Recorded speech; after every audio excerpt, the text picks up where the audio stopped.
Hello and welcome to this pickup talk, the last one in the series about active pickups. Today we're comparing the innards of an EMG 85 and our budget active pickup.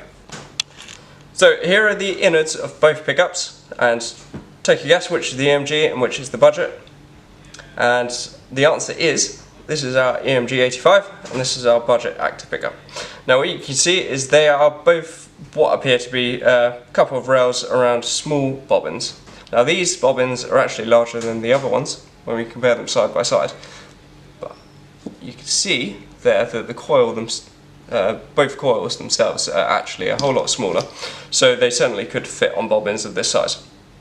So the fact that they're larger bobbins than these isn't actually a factor in that at all. Under this we can see our two circuit boards, and this is where the magic happens essentially of an active pickup. This one, you'll notice, hasn't actually got any of the components on it, because unfortunately when it's being dismantled, components, which you hopefully can see there, have actually stuck in the epoxy. So this was actually resting on that there, and they've ripped straight off the circuit board there, but all these components here, more or less, doing the same function as these ones there. And here I've introduced a typical PAF style humbucker into the shot, just for a reference for sizing. And if we compare the EMG coil to one of the coils of this, you see immediately that there is quite a big difference in size there.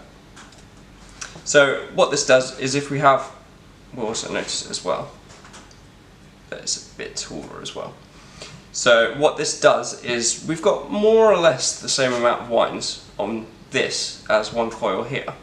Actually, it's slightly more on this, but because it's taller and because it doesn't extend quite so far out from the pole, we get a far tighter sound from this. Tighter, brighter.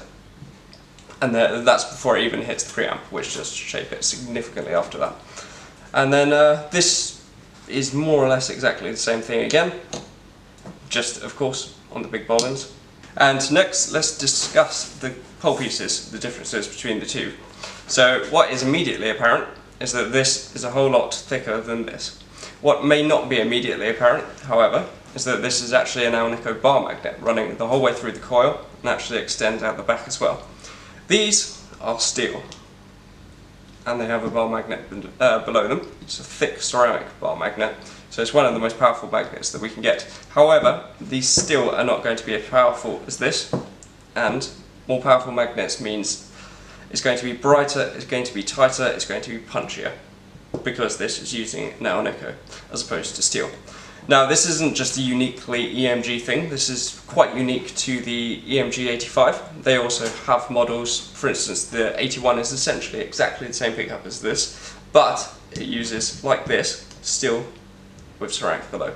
So I'm just going to perform a resistance test on one of the coils of our import. And we should see just under 6k there. Now, unfortunately, in the deconstruction of the EMG, the coils did actually break, but I know for a fact these are about 4.2k each. So if we compare the size of the coils, now if we're ignoring the bobbins here, the coil of the EMG is actually a whole lot fatter than this, despite much lower resistance. And this is because of the difference in gauge. Having looked closely, I think I could say with probably 90% certainty that this is 44 gauge wire, whereas this is 42. So this is wound more like a PAF with thicker wire, and this is wound like a high output pickup with thinner wire. Now what this means is when we calculate that for each wind 44 has about 50% more resistance. We'll also notice 6k is about 50% more than 4.2. So output wise, the two pickups are about the same, provided that the preamp's doing the same amount of work between the two.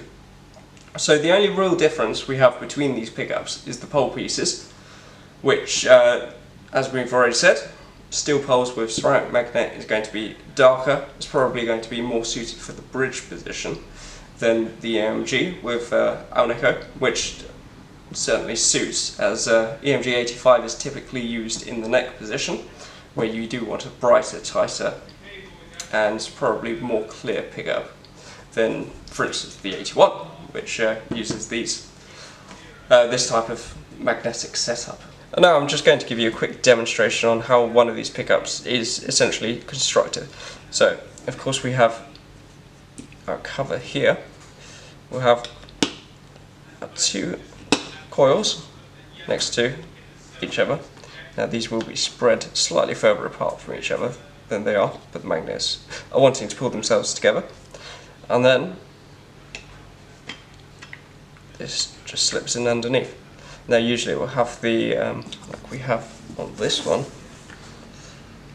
our little pins coming out, but they did fall out as the epoxy was being pulled off it.